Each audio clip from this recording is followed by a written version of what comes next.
ప్రపంచం మొత్తం నేను చిన్నప్పటి నుంచి ఒకసారి నెమరు వేసుకుంటే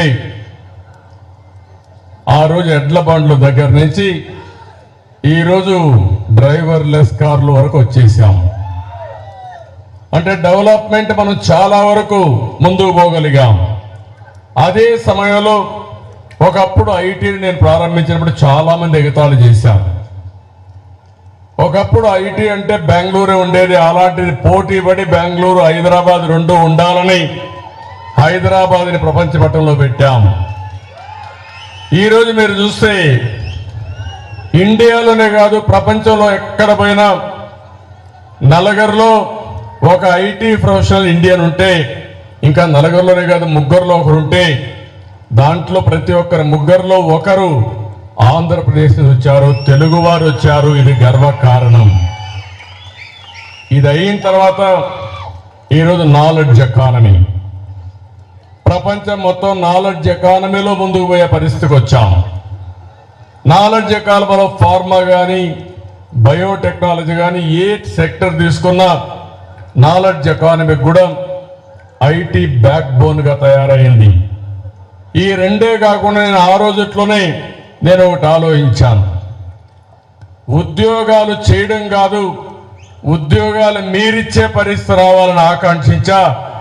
అందుకే ఆంటర్‌ప్రెన్యూర్స్ని ప్రమోట్ చేశాం.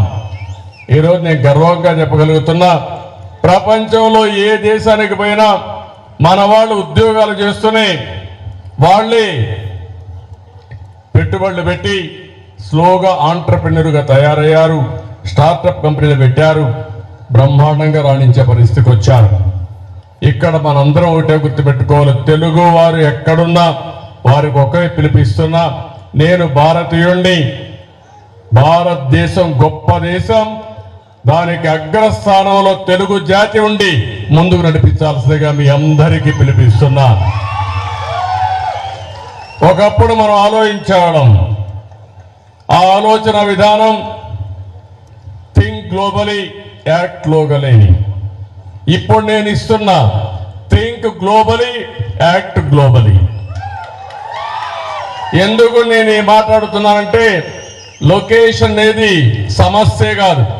నువ్వు బెంగళూరులో ఉండొచ్చు, వాషింగ్టన్లో ఉండొచ్చు, లేకపోతే ఆంధ్రప్రదేశ్ రిమోట్ గ్రామంలో ఉండొచ్చు, కానీ నీకు నాలెడ్జ్ ఉంటే, లీడర్షిప్ ఉంటే ప్రపంచం మొత్తం సేవలు అందించే నెట్వర్క్ డెవలప్ చేసే శక్తి తెలుగు జాతికి ఉందని మరొక్కసారి తెలియజేస్తున్నా. అది మీరు చేసుకోవాల్సిన అవసరం ఉంది. అందుకని నా ఆశ అంతా కూడా భారతదేశానికి ఒక పెద్ద ఆస్తి. ఇనిషియల్ మూవర్స్గా మనం టెక్నాలజీలో ఉన్నాం.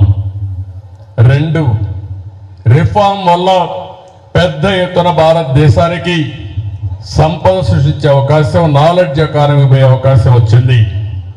మూడు, మనం ఊహించిన విధంగా డెమోగ్రఫిక్ డివిడెంట్ ఇండియాకు వచ్చింది. ఈరోజు చైనా చూస్తే మనకంటే పోటీ పడినా అక్కడ ఏజ్డ్ పాపులేషన్ ఎక్కువ ఉంది. భవిష్యత్తులో ఇంకా సమస్యలు కూడా వస్తాయి. కానీ ప్రపంచానికి నాయకత్వం ఇచ్చే ఏకైక దేశం భారతదేశంగా ఉంటుంది, ఏమాత్రం అనుమానం లేదని చెప్పి కూడా నేను మీకు తెలియజేస్తున్నా. అందుకే మొన్న కూడా నేను ఒక మాట చెప్పాను. నేను ఆ రోజు విజన్ 2020 అంటే చాలా మంది ఎగతాళి చేశారు, నన్ను 420 అని కూడా ఎగతాళి చేశారు. కానీ ఈరోజు నేను ఆ రోజు విజన్ 2020 అన్నప్పుడు దాంతో అసోసియేట్ అయిన వాళ్ళందరూ బ్రహ్మాండంగా రాణించారు. ఈరోజు 2047కి భారతదేశం 100 సంవత్సరాల స్వాతంత్రం వచ్చిన సందర్భంగా ఉత్సవాలు జరుపుకుంటున్నాం. ఆ సందర్భంగా నేను ఒకటే పిలిపిస్తున్నా, ప్రపంచంలో ఎక్కడ భారతీయులున్నా నెంబర్ 1 కమ్యూనిటీగా ఇండియన్స్ ఉంటారు. దాంట్లో 30% తెలుగు వాడు ఉంటారు. రెండవది, భారతదేశం కూడా అగ్ర దేశంగా తయారవుతుంది, అభివృద్ధి చెందిన దేశంగా తయారవుతుంది. నెంబర్ 1గా 2గా మనం ఉంటామని చెప్పి కూడా నేను మీకు తెలియజేస్తున్నా.